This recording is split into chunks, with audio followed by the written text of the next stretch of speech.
Assalamualaikum everyone, welcome to Knowledge Zone. So in the previous video we are discussing defeat and the end. What was the immediate cause of Second World War? As you know everyone कि Germany Poland के ऊपर invade करने के लिए अपनी army को भेजकर second world war को स्टार्ट करा था, राइट 1939 में। एंड उसी के साथ आज हम टॉपिक्स कवर करने वाले consequences of the world war, environment civil cause, democratic principle, asset change in the balance of power, infringements of women, new international organizations के बारे में हम आज पढ़ने वाले। So take out your readers everyone, page number 182, consequences of the world wars। अब क्या consequences थे वर्ल्ड वॉर के, उन्हें briefly आपको बता रहा। The world war had a long lasting impact on a politics, society, economic of the world। जो world war था वो बहुत चीजों के ऊपर उसका इम्पैक्ट पड़ा, बहुत बुरा असर पड़ा और लॉन्ग लास्टिंग बहुत टाइम तक पड़ा। जैसा पॉलिटिक्स पे पड़ा, सोसाइटीज के ऊपर पड़ा, इकोनॉमिकल कंडीशंस पे पड़ा, कंट्रीज के बहुत ज्यादा ये लॉन्ग लास्टिंग असर हुआ वर्ल्ड वॉर्स की वजह से। This can be listed as follow. जैसा कि मैं बताना चाह रहा आपको, the first half of the 20th century ended with the nightmare of Hiroshima and Nagasaki. जो हमारे जो 20th सेंचुरी के अंदर में जो ये वर्ल्ड वॉर जो खत्म हुए, आप एज यूजुअल आपको मालूम है कि हाफ सेंचुरी यानी कि आपको इससे पहले भी मैं बताया 1900 से 1950 ये बीच, इसको बोलते हैं हम first half, okay 20th century, okay. तो इसी के दौरान 1945 में हमारा जो सेकेंड वर्ल्ड वॉर था वो क्या हुआ, एंड हुआ, राइट। कैसा एंड हुआ, एक नाइटमेयर यानी कि एक बहुत बुरे ख्वाब की तरह, जैसा कि यूएसए हिरोशिमा और नागासाकी पर बॉम्ब गिराकर सेकेंड वर्ल्ड वॉर को क्या करा, उन्हें खत्म करा, जो कोई भी और कभी भी भूल नहीं सकती वर्ल्ड, पूरी दुनिया वो वक्त में। और आज भी हम उतने बड़े जो धमाका हुआ, जिस तरह से आपको बताया गया, जैसा इमेज में देख सकते हैं, कितनी सिटी क्या हो गई, पूरी वाइप आउट हो गई पूरी। Hope we are also generated by the establishment of the UNO। और हम उम्मीद करते हैं कि यूएनओ जैसे और भी ऑर्गेनाइजेशन डेवलप हो ताकि वर्ल्ड में पीस रह सके, हार्मोनी रह सके। Just as the first world war saw the end of a large monarchic empire, जैसा कि आप देख सकते हैं फर्स्ट वर्ल्ड वॉर में पूरा जो भी किंगडम रूल था वो खत्म हुआ पूरा, कब, फर्स्ट वर्ल्ड वॉर में। And the second world war saw the end of a large colonial empire. और जो सेकेंड वर्ल्ड वॉर में पूरे जितने भी कॉलोनियल एम्पायर यानी कि जो यूरोपियन कंट्री पूरे वर्ल्ड के ऊपर कब्जा जमा के बैठे रहते, वो पूरे का पूरा रूल क्या हुआ, खत्म हुआ, कब, सेकेंड वर्ल्ड वॉर में। जैसा कि Britain, France, Japan, Italy, Germany, ये सारे के सारे कंट्रीज क्या कर रहे थे, पूरे वर्ल्ड के ऊपर डोमिनेट कर रहे थे, रूल कर रहे थे। बट सेकेंड वर्ल्ड वॉर के बाद ये सब भी खत्म हो गया। फर्स्ट वर्ल्ड वॉर में पूरे किंगडम रूल खत्म हो गया, सेकेंड वर्ल्ड वॉर में पूरा कॉलोनियल रूल खत्म हो गया। By 1950, country like India, China, Indonesia, Vietnam, Egypt, Nigeria, etc. become independent। फिर 1950 के बाद बहुत सारे, जैसा कि बताया मैं आपको, हंड्रेड्स ऑफ नेशंस क्या हुए, इंडिपेंडेंट है, जैसे कि इंडिया है, नाइजीरिया है, ओके, इंडोनेशिया, चाइना, ये सब के सब कंट्री क्या हुए, इंडिपेंडेंट हुए, आजाद हुए। Now become a war, now become a secondary power, the two new super power, Britain which was the most powerful country like before the war. और ब्रिटेन वार्स यानी कि second world war, first world war से पहले सबसे powerful पहले Britain हुआ करता था, but become a secondary power. World war के बाद क्या होगा, नहीं, सेकेंडरी पावरफुल कंट्री होगा, सेकेंडरी। तो फर्स्ट कौन हो गए यहाँ पर, दो country, two new super powerful emerge on the world scene. यानी कि सेकेंड वर्ल्ड वार के बाद दो न्यू पावरफुल कंट्री हमको देखने को मिले, वो है एक यूएसएसआर और एक है USA, okay, Russia and America. The USSR which face enormous destruction and losses from a Hitler war gradually rebuilt its economy। जैसा हिटलर अटैक करा था, ओके, सेकेंड वर्ल्ड वॉर में यूएसएसआर पर, बट किसी ना किसी तरीके से हिटलर हार गया, यहाँ पर यूएसएसआर की आर्मी जीत गई, मगर इसमें बहुत ज्यादा नुकसान हुआ रशिया का, बट उन्हें ग्रेजुअली बाद में फिर क्या करा, अपनी इकोनॉमी को रिकवर करके रिबिल्ड कर लिया यूएसएसआर वाला। Its victory, however, great increased its prestige in the world. It was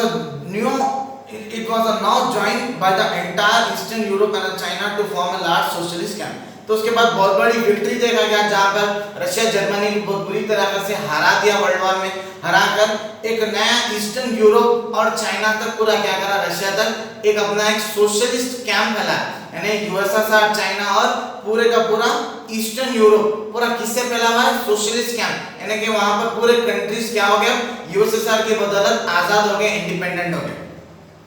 next topic enormous human cost, यानी कि किस तरह से बहुत ज्यादा ह्यूमन का नुकसान हुआ, देखिए आप जानों का, इंसानों की कितनी जानों का नुकसान हुआ, देखिए आप। The first consequences of the two world war was the wide spread death and injured, जो कॉन्सिक्वेंसेस जो भी वजह थे जिसकी वजह से वर्ल्ड वॉर हुआ, उससे वाइड स्प्रेड यानी कि बहुत ज्यादा डेथ हुई और बहुत सारे लोग इंजर्ड हुए। इंजर्ड यानी कि भाई मार लग जाना, हाथ टूट जाना, पैर टूट जाना, ऐसा इस तरह के हालात हो गए थे वर्ल्ड वॉर होने के बाद लोगों के। As stated earlier, almost 10 million people were killed in the first.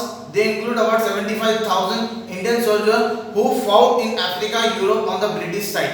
तो जो फर्स्ट वर्ल्ड वॉर हुआ उसमें करीब करीब 10 मिलियन पीपल्स यानी कि उनकी डेथ हो गई बोलकर बताया जा रहा है, एस्टिमेटेड कर नियरली 10 मिलियन पीपल्स की डेथ हो गई फर्स्ट वर्ल्ड वॉर में। इंक्लूड उसमें 75,000 इंडियन सोल्जर्स थे जो कि अफ्रीका में यूरोप की तरफ से लड़ रहे थे ब्रिटिश की तरफ, यानी कि जब इंडिया ब्रिटिश के अंडर में था, जब फर्स्ट वर्ल्ड वॉर में ब्रिटिश के अंडर में था, तो ब्रिटिश के 75,000 सोल्जर्स यूरोप की तरफ से लड़ रहे थे, यानी कि ब्रिटिश की तरफ से लड़ रहे थे। तो उसमें भी 75,000 सोल्जर्स किसके मर गए, इंडियन के मर गए उसमें। एंड साथ ही साथ 20 to 25 million in second world war, और 20 से 25 मिलियन लोग मर गए किसमें, सेकंड वर्ल्ड वॉर में मर गए। आपको बताया हमें से पहले भी 1 million is equal to 10 lakhs। अब आप सोच के देखिए कितने सारे लोगों की जानें चली गई इसमें दो वर्ल्ड वॉर्स में।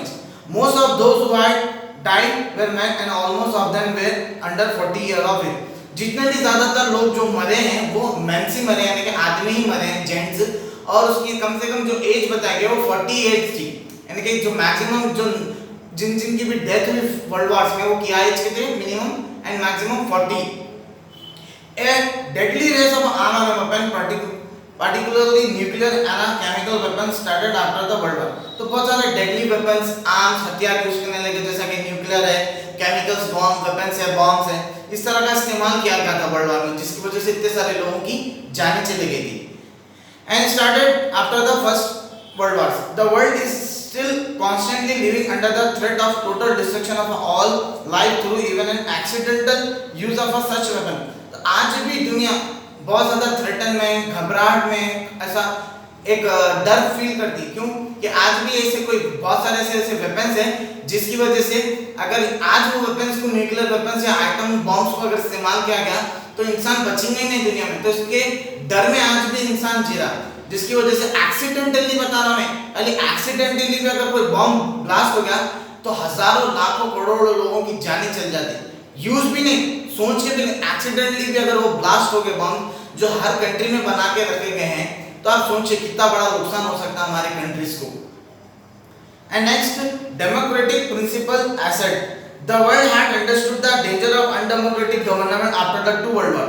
अब पूरी दुनिया समझ गई थी कि अनडेमोक्रेटिक गवर्नमेंट हमारे लिए कितने खतरनाक है। अनडेमोक्रेटिक गवर्नमेंट यानी किंगडम रूल, डिक्टेटर रूल, जैसा कि हिटलर था, ऐसी गवर्नमेंट्स पूरी की पूरी दुनिया समझ गई है कितने ज्यादा खतरनाक है हमारे लिए। So this is led to the increased need for democracy। तो यहाँ पर अब सब एक नीड, एक जरूरत शुरू हुई किसकी, डेमोक्रेसी की। अब लोग चाह रहे हैं कि हर कंट्री, हर वर्ल्ड की कंट्री चाह रही है कि हमारी भी कंट्री में क्या रहना, डेमोक्रेसी रहना, जहाँ पर पीपुल्स अपनी पसंद से वोट डालकर अपने रिप्रेजेंटेटिव्स को क्या कर सके, इलेक्ट कर सके, चुन सके अपने वोट्स डालकर। For and while the first world war, several empires also ended, for example the Austro-Hungarian empire, the Russian empire, the Ottoman empire, the German empire। in the country like Russia occurred socialist revolution, while country like Germany overthrew the monarchy and became republic। जैसा कि first world war के बाद देखा गया कि बहुत सारे हमारे पास दुनिया में क्या थे, एम्पायर्स थे, जैसा ऑस्ट्रो हंगेरियन एम्पायर था, जर्मन एम्पायर था, ऑटोमन एम्पायर था, तुर्किश एम्पायर था। ये उसके बाद सब खत्म होने लगे, धीरे धीरे सब हटने लगे। और जैसा रशिया में उन्हें जैसा सोवियत यूनियन बनाकर क्या करे, पीपल्स अपने नेशन को इंडिपेंडेंट बनाया। जर्मनी भी क्या करा, अपने किंगडम, अपने जो भी मोनार्चीज, जो डिक्टेटर था, उसको खत्म करके क्या करा, रिपब्लिक नेशन बनाया। Right. The Ottoman empire was replaced by democratic and secular state in Turkey, और ऑटोमन एम्पायर भी किसमें कन्वर्ट हो गया, state of secular state in Turkey, यानी कि सेक्युलर यानी कि आजाद कंट्री, आजाद मुल्क बन गया। ऑटोमन एम्पायर किसमें रिप्लेस हुआ, तुर्की में रिप्लेस हुआ। Similarly during the first world war colonies become self governing, और जितने भी फर्स्ट वर्ल्ड वॉर होने के बाद जितने भी नेशन थे वो सेल्फ गवर्निंग बनाने लगे, सेल्फ यानी कि अपनी खुद की गवर्नमेंट बनाना स्टार्ट कर दी। And after World War II, the colony got their independence and several new countries were born across Asia and Africa. जब सेकेंड वर्ल्ड वॉर हुआ उसके बाद तो बहुत सारे वर्ल्ड में देखा गया कि न्यू इंडिपेंडेंट नेशंस ग्रो होने लगे, न्यू इंडिपेंडेंट नेशंस बनने लगे अलग अलग वर्ल्ड के अलग अलग कॉन्टिनेंट्स और नेशंस में, right. Change in balance of power with the world war one, the German, Austro-Hungarian, Russia and Turkey empire came to end. जैसा कि फर्स्ट वर्ल्ड वॉर में आपको जैसा कि समझाया कि जितने भी एम्पायर्स थे, किंगडम थे, राजा थे, सब फर्स्ट वर्ल्ड वॉर में क्या हुए, एंड हो गए, खत्म हो गए। The map of eastern and central Europe was redrawn on the basis of the nationality, income, availability and military security. फिर मैप को फिर से रीड्रॉन करके फिर से बनाया गया कि मालूम हो सके कि कौन से नेशंस इंडिपेंडेंट हो गए, आजाद हो गए, उनके इकोनॉमिक स्टेटस के वजह से उसके हिसाब से क्या करें, मैप को फिर से रीड्रॉ करें। कहां पर, यूरोप पे, ईस्टर्न यूरोप और सेंट्रल यूरोप का। When the World War II came to and जब World War II आके खत्म हुआ, the map of the world changed yet again as ex-colonies became independent nation। जब World War II हुआ जब तो सभी के सभी जितने भी कॉलोनीज थे वो खत्म हो गए, दुनिया में सभी के सब आजाद हो गए थे। फिर से पूरा वर्ल्ड का फिर से रीड्रॉन करा गया मैप, ताकि मालूम हो सके कि कितने ऐसे वर्ल्ड के नेशंस हैं जो कि आजाद हो चुके हैं। पहले यूरोप का मैप को रीड्रॉन करें कि कितने कितने नेशन इंडिपेंडेंट हुए, फिर वर्ल्ड वॉर 2 होने के बाद पूरे वर्ल्ड का मैप फिर से रीड्रॉन करें ताकि मालूम हो सके कि कितने सारे नेशंस क्या हो गए, इंडिपेंडेंट हो गए, आजाद बन गए after the second world war. Enfranchisement of movement of women after a long struggle of a political right like right to vote, जैसा कि पॉलिटिकल राइट बहुत लॉन्ग स्ट्रगल करने के बाद वुमेन्स को राइट टू वोट यानी कि वोट डालने का हक मिला वो लोग को।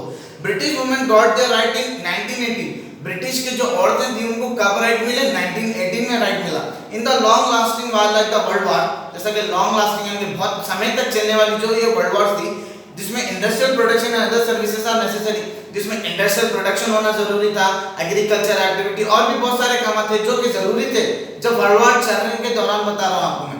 Because men were in the battlefield, जितने भी आदमी थे जितने भी मेन थे वो तो कहां थे, बैटल्स में थे। More women had to work in factory, shops, offices, volunteer service, hospital and school. तो ज्यादातर अब औरतें काम करना शुरू करी वो दौर में, जबकि सारे के सारे जेंट्स आदमी कहां है, वार में, बैटल्स फील्ड में है पूरे के। With a new confidence of becoming breadwinner, जैसा कि लोग मार्च रेवोल्यूशन में ब्रेड एंड पीस का वो भी लोग विनर हो गया, यानी कि वो सक्सेसफुल हो गया, वो भी प्रोटेस्ट होने के बाद लोगों को और भी क्या मिला, पावर मिला।